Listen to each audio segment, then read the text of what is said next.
Assalamualaikum warahmatullahi wabarakatuh. Selamat datang kawan-kawan di channel saya yang akan membahas mengenai adsorpsi dan penukar ion. Sebelum itu, perkenalkan saya Muhammad Taufik Yanata dari Teknik Kimia S1 Universitas Riau. Itu di sini kita akan membahas mengenai adsorpsi dan penukar ion. Dari pengertiannya, adsorpsi merupakan proses fisika kimia di mana molekul dari gas, cairan, atau zat terlarut menempel pada permukaan material padat atau cairan, atau yang disebut dengan adsorban. Molekul yang menempel pada permukaan disebut adsorbat. Adsorpsi terjadi karena adanya gaya tarik-menarik antara molekul adsorbat dan permukaan adsorbannya. Nah, ciri-ciri utama pada adsorpsi apa ya? Nah, ciri-ciri utamanya yaitu yang pertama ada terjadi di permukaan material, yaitu karena berbeda dengan adsorpsi, adsorpsi hanya terjadi pada lapisan permukaan, bukan ke dalam volume materialnya. Kemudian yang kedua, ciri-cirinya yaitu proses eksotermik, yaitu energi dilepaskan saat molekul melekat pada permukaan. Kemudian, kesetimbangan dinamis. Ketika adsorpsi dan desorpsi yang berlangsung pada laju yang sama, sistem mencapai kesetimbangan. Kemudian ada reversibilitas. Dalam beberapa kasus, adsorpsi bersifat reversibel, artinya adsorbat dapat dilepaskan kembali dari permukaan adsorbannya. Kemudian, mekanisme adsorpsi, yaitu ada 3. Ada adsorpsi fisik, adsorpsi kimia, dan pertukaran ion. Nah, yang pertama, pada adsorpsi fisik atau pisisorpsi, yaitu prosesnya molekul adsorbat melekat pada permukaan adsorbannya melalui gaya van der Waals atau gaya intermolekuler lemah.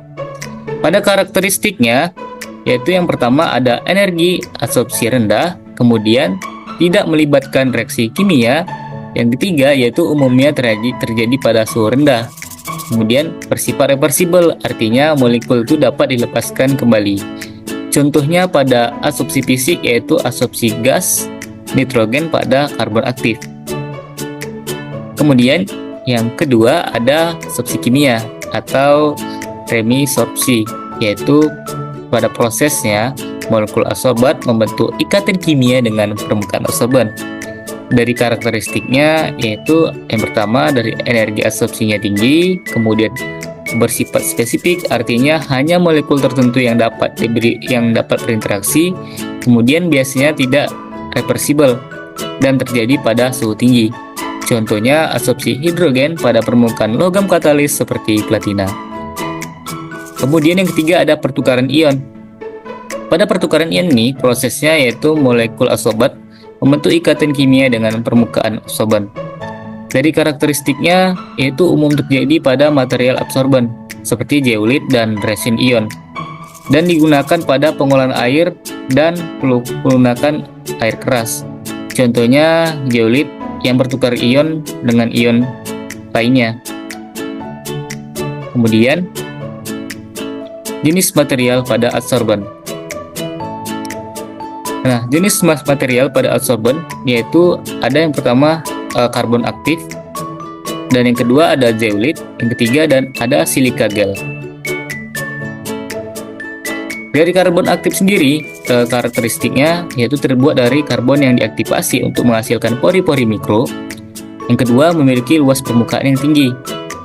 Dari aplikasinya, karbon aktif sendiri yaitu sebagai pemurnian air minum.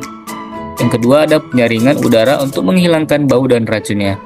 Yang ketiga ada adsorpsi. Adsorpsi gasnya gas beracun seperti karbon dioksida. Kemudian yang kedua ada zeolit. Dari karakteristik zeolit sendiri yaitu mineral aluminosilikat dengan struktural kristal berpori. Dan zeolit ini dapat digunakan untuk pertukaran ion dan adsorpsi selektif berdasarkan ukuran molekul. Aplikasi zeolit ini digunakan yaitu untuk pelunakan air keras, pemisahan gas seperti nitrogen dan oksigen sebagai katalis dalam industri petrokimia. Ketiga ada silika gel. Silikal gel sendiri merupakan material berpori yang terbuat dari silikon dioksida dan dapat menyerap uap air hingga mencapai kelembaban rendah. Dari aplikasi sendiri, silika gel ini sebagai pengering udara atau pelindung kelembaban dari produk farmasi. Kemudian pada proses adsorpsi itu ada isotom Langmuir.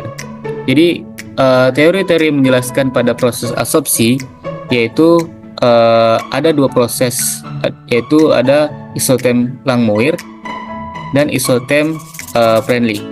Jadi pada proses pertama itu pada proses Langmuir, pada persamaan Langmuir itu menggunakan pendekatan kinetika, yaitu proses kesetimbangan terjadi pada saat kecepatan adsorpsi sama dengan desorpsi. Jadi asumsi digunakan pada persamaan isotem Langmuir ini yaitu pertama ada lapisan molekul yang terabsorpsi akan membentuk satu lapisan tunggal atau monolayer. Kemudian yang kedua ada mekanisme chemisorption lebih utama. Kemudian yang ketiga tidak ada interaksi di antara molekul-molekul adsorbat. Kemudian permukaan padatan bersifat homogen dan afinitas setiap lokasi untuk molekul adsorbat sama. Kemudian adsorbat terabsorpsi pada tempat yang sudah tertentu dan tidak dapat bergerak pada permukaan padatan sehingga bersifat irreversibel pada persamaan isotem Langmuir. Jadi persamaannya yaitu Q sama dengan Qmax kali B kali C per 1 tambah B kali C. Kemudian pada persamaan selanjutnya ada isotem Pauli. Persamaan Pauli ini ada persamaan empiris dengan menggunakan pendekatan penjerapan secara fisis. Jadi proses penjerapan pada absorban sendiri terjadi ketika dengan tingkat energi yang berbeda. Jadi asumsi yang digunakan pada persamaan isotem Pauli yaitu pertama, setelah molekul-molekul terabsorpsi pada permukaan padatan tidak ada asosiasi dan disosiasi. Kemudian hanya terjadi mekanisme adsorpsi secara fisis, tidak adanya mekanisme desorption, chemisorption. Kemudian yang ketiga ada permukaan padatan bersifat heterogen. Jadi pada persamaannya Q sama dengan Qf kali C pangkat super B. Kemudian dalam mekanisme pertukaran ion, jadi mekanisme ini melibatkan pertukaran ion antara larutan dan material adsorban seperti resin, menukar ion atau zeolit. Pada prosesnya, ion pada permukaan material adsorban digantikan oleh ion dari larutan. Kemudian proses ini seringkali digunakan dalam aplikasi pengolahan air seperti pelunakan air keras atau menghilangkan ion logam berat. Contohnya yaitu kita ambil contoh zeolit. Jadi zeolit ini dalam pelunakan air, ion dari zeolit itu bertukar dengan ion dan dari air keras sehingga menghasilkan air yang lebih lembut atau lebih lunak. Nah, kesimpulan dari penjelasan tadi yaitu adsorpsi merupakan proses penting dengan mekanisme yang beragam, termasuk adsorpsi fisik, kimia, dan pertukaran ion. Jadi material seperti karbon aktif, zeolit, dan silika gel memainkan peran kunci dalam berbagai aplikasi industri dan lingkungan. Jadi teori dari persamaan Langmuir dan Pauli membantu memahami pada persamaan dari adsorpsi sendiri, sehingga memudahkan optimalisasi sistem absorpsi untuk kebutuhan spesifik seperti pemurnian air, pengolahan gas, dan katalisnya. Dari kesimpulan ini, sini saya akan menampilkan animasi mengenai penyerapan adsorpsi sendiri. Mungkin teman-teman bisa lebih paham apa itu adsorpsi yang sebenarnya. Oke, bisa lihat di video ini.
Mungkin sekian dari penyampaian mengenai penjelasan dari absorpsi dan penukar ion. Saya Muhammad Tauhid Dinata pamit undur diri. Assalamualaikum warahmatullahi wabarakatuh.